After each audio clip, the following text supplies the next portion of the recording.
So Angelina, this is only the first of many tools that you've written. I believe you've done one with satellites, right? Yes, that is correct. I have created a wide range of open source tools within the aerospace community. And one of these tools is SatIntel. SatIntel is an open source command line interface tool that allows you to perform OSINT, open source intelligence, on satellite systems. And what this tool allows you to do is it allows you to input any satellite you want to monitor and extract information in order to track down where that satellite is within orbit. And this is important specifically for satellite cybersecurity researchers because in any phase of a satellite attack or satellite security research, you're going to begin with reconnaissance. And this is an all-in-one package for conducting reconnaissance on satellites. So here I have SatIntel pulled up, and it's a command line tool. So here's the banner, and it has 4 menu options. It allows you to track down where the satellite is situated in orbit. It lets you also display the telemetry. It allows you to also predict when and where the satellite is going to pass overhead of you. A lot of satellites occur during a specific time period because since satellites are continuously orbiting, there's only a narrow time range where you can actually communicate with the satellite in order to send packets to it. And this tool allows you to coordinate all of that. So I'll demonstrate how SatIntel is able to pull orbital characteristics of a specific satellite. So here I'm going to pick menu option 1. And this gives me 2 options.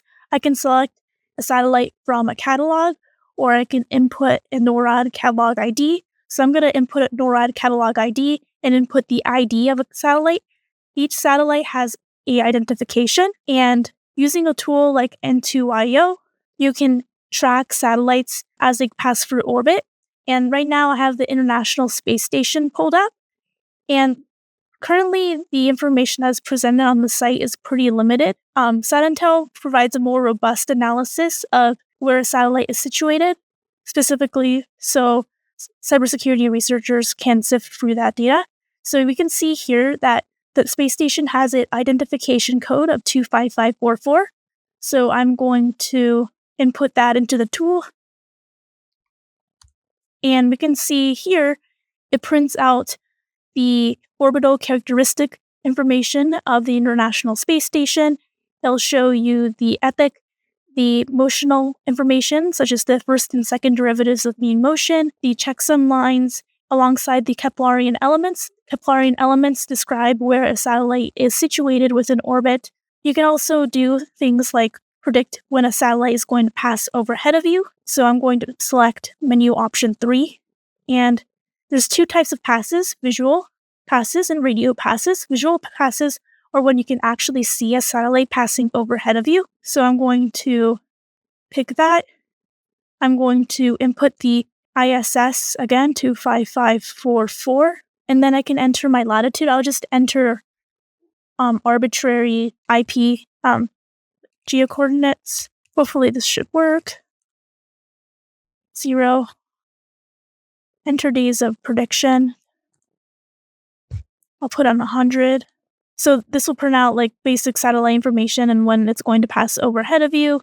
Currently, it doesn't look like it's going to pass overhead anytime soon, but you can also reference other examples where it's able to predict both like visual and radio passes. That's great. What did you write this in? I wrote this in Golang. And is it got like a local database, or is it querying something online? Yeah, so it references 2 APIs. It references N2IO, which is the site I just showed, and SpaceTrack, and it uses the data and streamlines the data from the 2 API sources in order to present this information. And the advantage of using this tool is obviously it's command line, but it also gives a lot more detail, right? Yes, definitely. I would say you can sift through a lot of data on both of those sites, and it takes a lot more time, in my opinion, to look through and reference information on both of those API sources alongside the custom calculations I do in this tool. While with SatIntel, you can just do it all within your command line and get all that data pulled up instantly. And again, this is on your GitHub, is that correct? Yes. If you want to check out SatIntel, you can visit the GitHub repository here.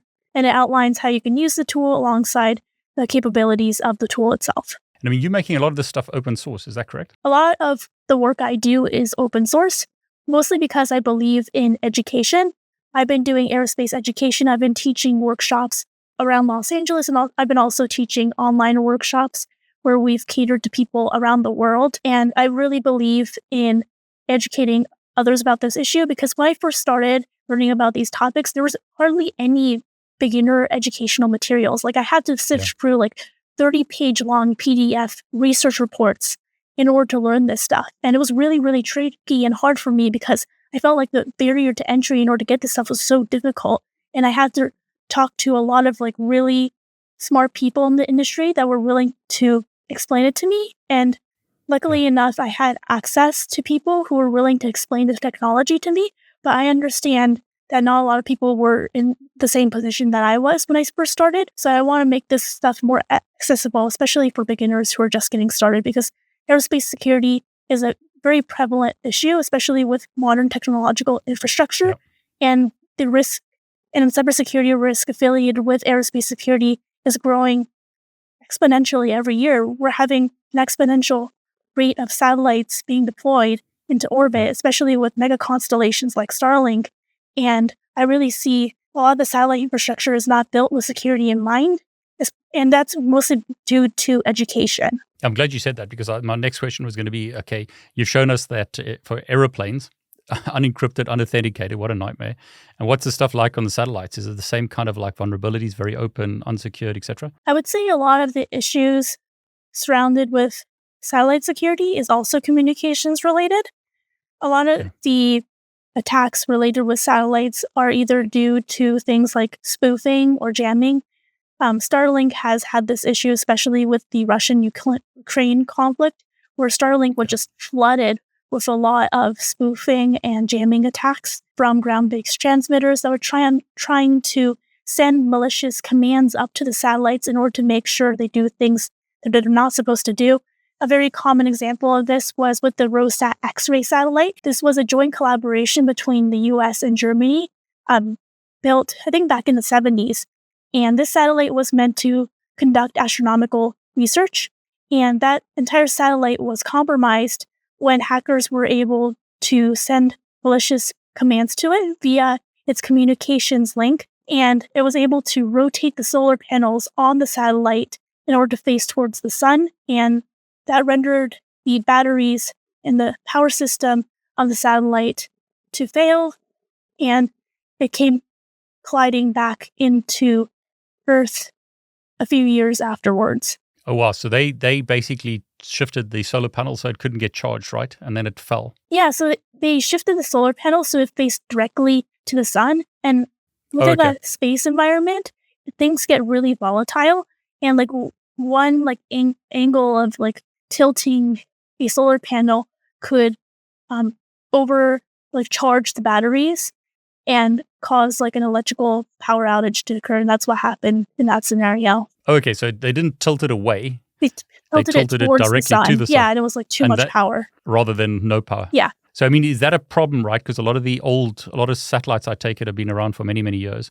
Yes. A lot of satellites were deployed in the 60s or the 70s. And there's two main problems with old satellites. One is the code, and the second one is the physical components themselves. So the code itself is really old, and old code is not very secure. It's written like 4chan, and it was not built with security in mind. It was built with the end intentions in mind, which is conducting like either scientific research or some kind of communications-based task. And cybersecurity wasn't really an emphasis during those days, so they weren't built with security protocols.